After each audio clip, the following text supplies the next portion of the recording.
How key is this last week for where you guys could end up in the tournament field in Sioux Falls? It's huge. 6 games to go, and we're sitting in the tournament right now where we sit.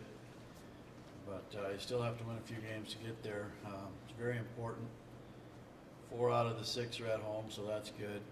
But I guess one tidbit of information are tomorrow's games at Aberdeen have been moved to Thursday.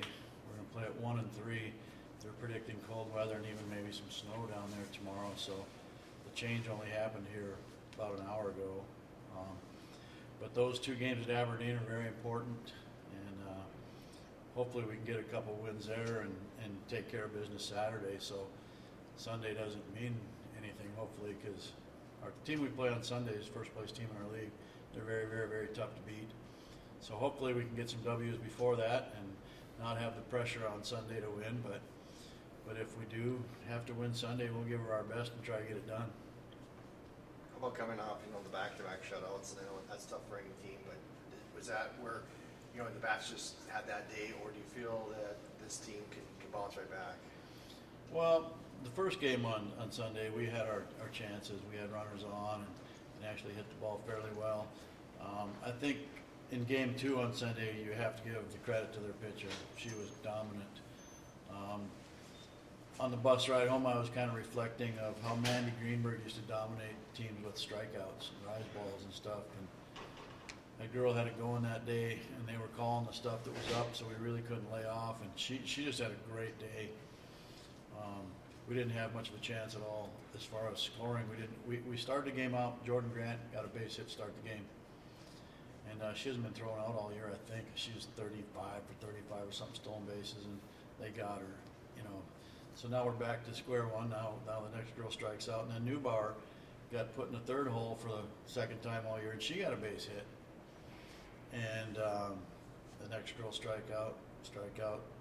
They were the only 2 girls that got a hit the whole game. So from after that first inning on, she threw a no-hitter against us, and she was tough. And so sometimes, you just chalk that up to experience and maybe change your approach next time, maybe bunt a little more and try and lay off the rise ball and learn from it. So I'm thinking, when we go to Aberdeen, it's a whole new pitching staff that we're facing, and we'll shake that off and score some runs. We've been a pretty good offensive team, so I think Sunday was just one of those days.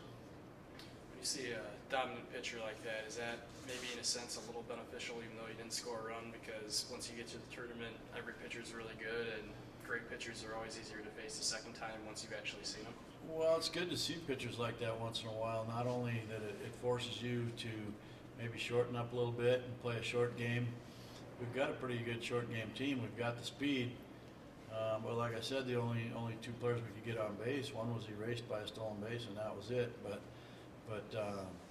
next time maybe we can get a few base runners and play the short game a little better.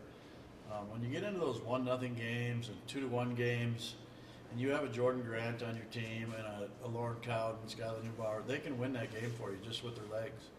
And in the tournament, the tournament games that go on, the longer the tournament goes, then you see somebody's number 2 pitcher, and then there's some higher scoring games later on. But when you start that tournament, you're seeing everybody's ace. They're usually low scoring games, and that's when speed comes into effect. So, hopefully we can get our leading hitters, that lead off in the 2 spot on base again tomorrow or Thursday in Aberdeen and score some runs right away and play with a lead. It's a lot easier to win games when you're ahead early and you relax a little bit. So, yeah, facing pitchers like that in the regular season is very important, and learning from it. Northern State, you're just behind them, right? So that's a big series there. Yeah, it is a big series.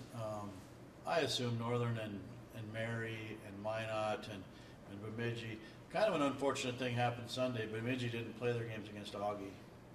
Had they played and Augie wins, they would be 12-12, and we're 12-12, but we would have the hammer on them because we swept Bemidji at home. But now they canceled those games, and Bemidji remains at 12-10 ahead of us and ahead of Mary, because they're not going to make those games up. So that kind of took a slot from us. But On the other hand, when you're sitting where we are and where Mary is and Aberdeen is, you know, Northern, you kind of control your own destiny and you have that opportunity.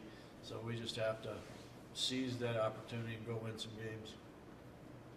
Would your lineup be affected one way or the other if you have, like you said, not much to play for against Mankato? Because on one hand, you could, like, if you guys were able to top 1 or 2 games against them, that'd be a lot of good momentum going into the tournament, don't you think? Sure would.